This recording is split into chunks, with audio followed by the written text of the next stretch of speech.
चला मित्रांनो, आज आपण मोऱ्या गोट फार्मला विजिट करण्यासाठी भेट देण्यासाठी आलेलो आहोत. तर इथं बोर जातीच्या शेळ्या, बिटल जातीच्या शेळ्या, गावरानी शेळ्या यांचं नियोजन बघण्यासाठी आपण आलेलो आहोत. आपल्याला थोडीशी माहिती पाहिजे यांची, शेळ्यांची, खाणं पिणं यांचं योग्य नियोजन कसलं आहे कसलं नाही. तर आपण इथं आता मोऱ्या गोट फार्मचे मालक गणेश मारकोळे यांना थोडंसं विचारू.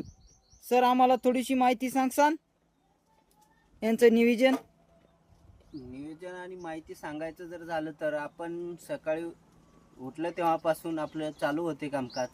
हां सकाळी उठल्यानंतर आपण यांना पाणी देतो. हां सर. पाणी दिल्यानंतर काही वेळानं खुराक देतो.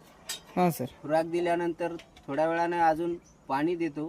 पाणी दिल्यानंतर थोड्या वेळानं अजून आपण यांना सुका चारा देतो. सुका चारा दिल्यानंतर हिरवा चारा देतो. हिरवा चारा हा तुम्ही कधी देता सर? 11च्या दरम्यान देतो.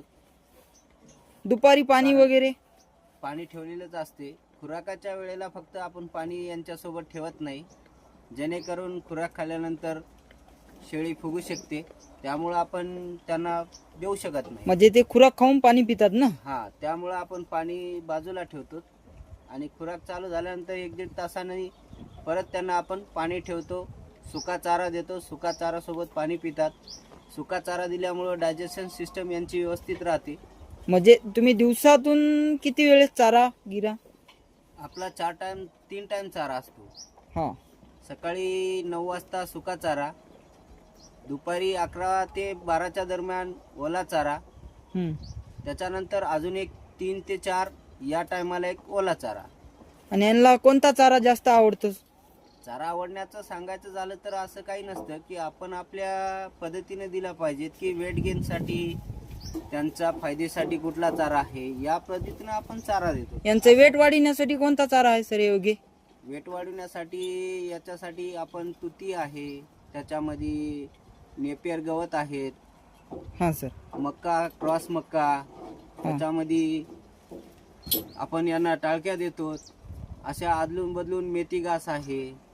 टाळक्या म्हणजे काही लोकांना समजत नाही ना सर, ते टाळक्या म्हणजे जेवारी का? जेवारी टाळक्या जेवारी. असं का? त्याच्यामध्ये अजून आपण मेथी घास आहे. हां सर. दशरथ घास आहे. हां सर. हे आपण बदलू देत असतो दररोजच्या हिशोबाने. तर हे छान प्रकारे तुम्ही एक असं छतावरती तयार केलेलं आहे. हे नियोजन नेमकं तुम्हाला कोणी दिलं का तुम्ही स्वतः डोक्यामध्ये घेतलं सर? नाही, आपण जागा